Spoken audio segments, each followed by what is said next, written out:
the morning after I ran Blue Mountain Super. What were my personal takeaways, and what can you learn from my experience?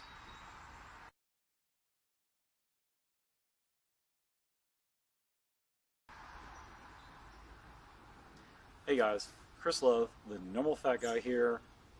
Not wearing a normal fat guy shirt for a change, but that's okay. So it's early Sunday morning. Yesterday I ran the Blue Mountain Super Race about an hour and a half west of me up in the Blue Ridge Pocono Mountains.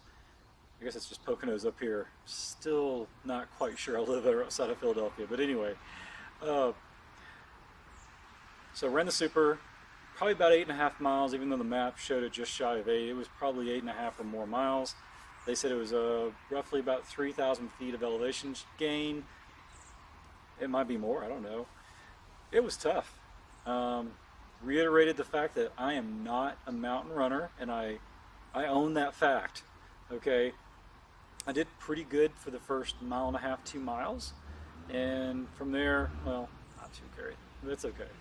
I intentionally didn't try to wreck myself. Last year I did the sprint and nearly died. They almost actually pulled me off the course towards the end. Not even towards the end, but Trailing Traverse, which is probably about 4 miles into the sprint last year. But yeah, I was just messed up last year. I've been tinkering with my diet and tried to go fat adaptive right before that race. Big mistake. Don't advise you doing that. I don't really advise the fat adaptive diet for a true Spartan racer. Anyway, beside the point. So I did take it a little easier just because I wanted to make sure I didn't wreck myself, knowing that it was about 3 miles more distance than what I experienced last year. Fortunately, it was about 15 degrees cooler. Humidity wasn't too bad. It was actually pretty low. I went up there and ran last week with my Urban Fit crew, and I felt like it was warmer and way more humid last week up there than it was yesterday. And they kind of deceived me a little bit, I guess, because I didn't necessarily have that much of a problem running up there last week. And we did, according to some of the other guys, we probably did about 8 miles. I know we did about 3 hours of running up there. You don't really run on the mountain unless you're Hobie Call. But we were up there about 3 hours. We probably did cover close to 8 miles. And I didn't really feel that taxed. So I kind of went, I'll probably be okay. Yeah, I don't know. Something about these Spartan races. You can run that course, but then when it's a race, it's like 10 times harder.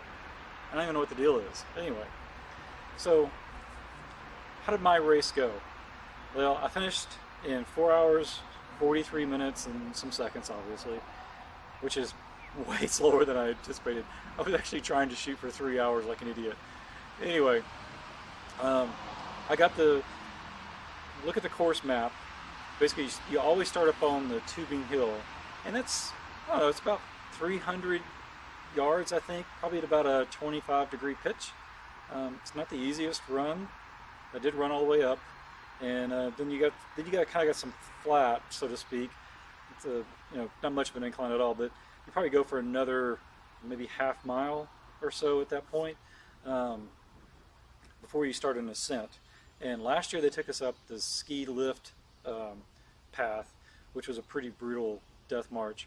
And last year I made it up that pretty easily, no problem. When I say easily, I made it up at probably about 18 minutes according to the time splits, because the spear throw was like the first thing at the top of the mountain, which of course I missed last year. I'll get to mine this year. Anyway, so went up the first ascent, not really a problem. Made it in good time. I was in the last competitive wave. Didn't bother with the elites. Obviously, I've just given up on elites in the mountain trail runs. If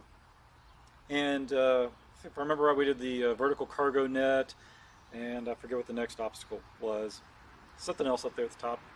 I think it was a 7-foot wall coming down, and then we hit the technical running through the woods stuff that just wrecks me.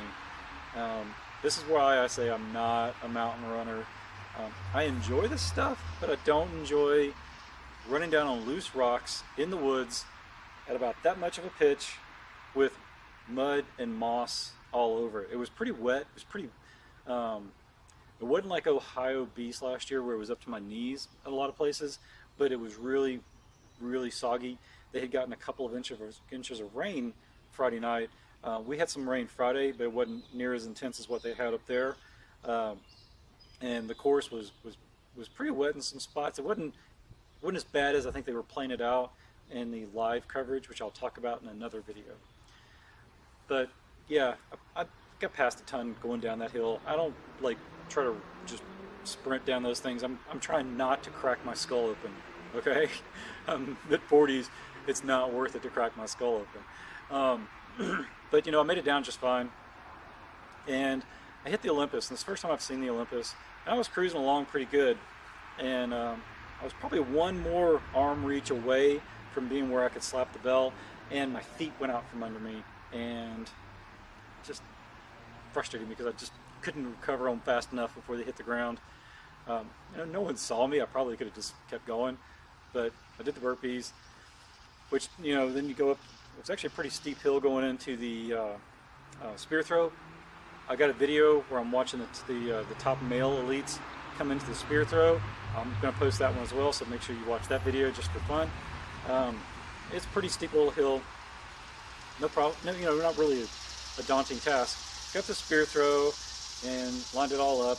My spear was a good toss. It went high center, strike zone. I mean, it was probably, you know, if it was hitting person, it was probably hitting me right about here.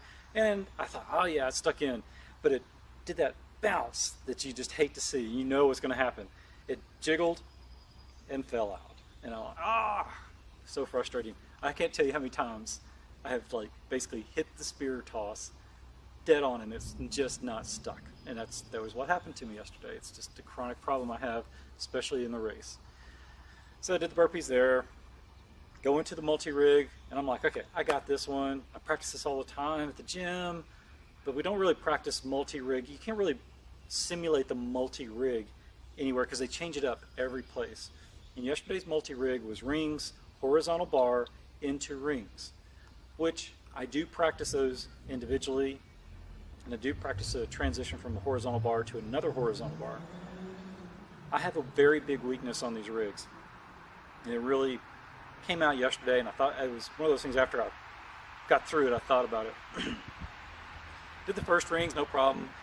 Got up to the horizontal bar, no problem. Got to the inner horizontal bar. I'm not oscillating. Okay, I got no forward momentum, and I finally go to look at, see where that ring is, and I'm like, wow, that's a long way away. It must have looked like 10 feet away to me up there. It obviously wasn't. I don't necessarily know how to reach really far on those things. This is something I've got to learn. So for the next 2 weeks before I go to National Stadium, another piece of what I'm going to throw into my skill regiment at the gym is learning how to do that reach. I think if I actually know how to do that little monkey dip thing, which I never can seem to do, I would have been just fine on the multi-rig. So it's just a technique deal. So really, those 3 obstacles, I was really close to making those 3 obstacles and heading back up the mountain.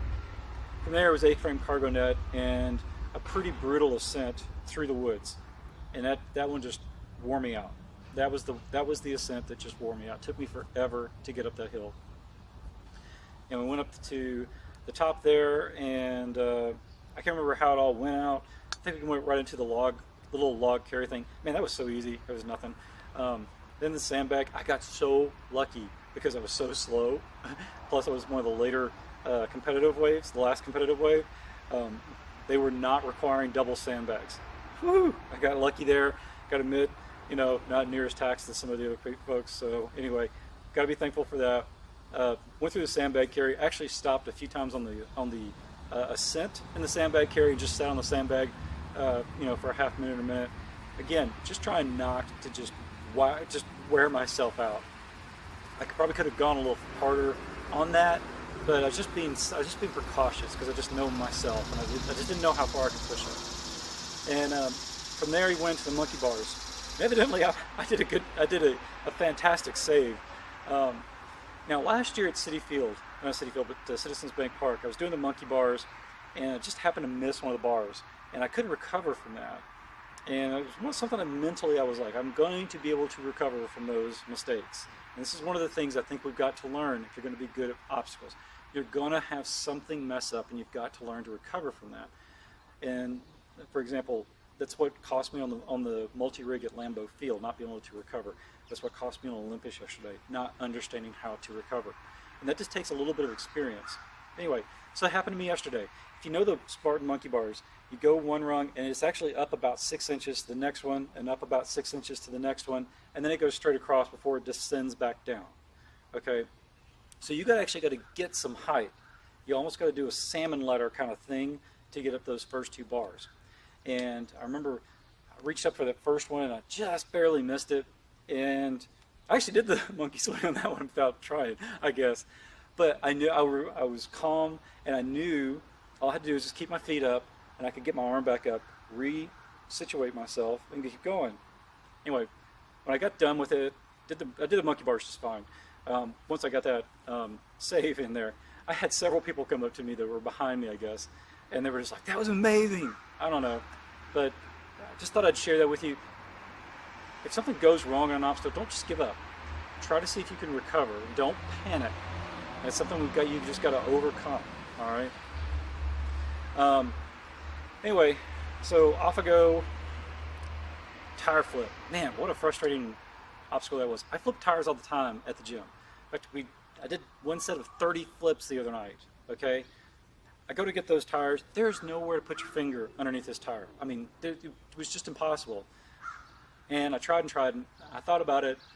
Okay, I've got a little problem with something like that tire flip and that strain that's going on with that.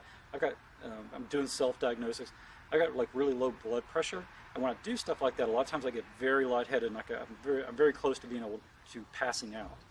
And I thought about it. I'm like, and I saw there's a burpee pit, and I said, screw this. And I just went and did the burpees because I figured it was going to take me forever to get up there, because I gave it about 10 tries on 2 or 3 different tires, and I just gave up. And there was a lot of guys just giving up too, which made me feel a little better about it. I felt a lot better about it when I came home and watched the elites go through it, and they talked about how hard that one was. And I was like, ooh. They said it was harder than the other 2 races that they had done, at least the NBC series. So I did burpee out on the tire flip. That was kind of a choice because I just really couldn't get a grip on it. The next few obstacles were fine. We did another descent, and I think we came back up. I know we did effectively three major ascents up and down the double black diamonds. A lot of it was very technical, which I'm not very good at. If you understand how the mental process of running down these mountains in the woods like that, please share in the comments, send me a video or something, because I got to learn how to do that just for my sanity's sake. Everything was going cool. The water in the lake was nice and cold. The water in the mud moguls was nice and cold. Last year it was super hot, so it felt great going through the water. Got to ape hanger. I really felt like I could done ape hanger. I got up the rope, and just like Lambeau Field twisting around, I got the first bar, or actually I think it was this way. Then I reached for the second bar. I actually got it, and all of a sudden I rolled around about 180 degrees, and I was looking the wrong direction. I was like, ah. So I actually worked my way back around, and I got to going. I think I got 5 or 6 runs in. They were super slippery and wet because of everybody coming through being wet, and I can't exactly remember what it was, but I know I had to steady myself, and I found myself just dangling there without any momentum.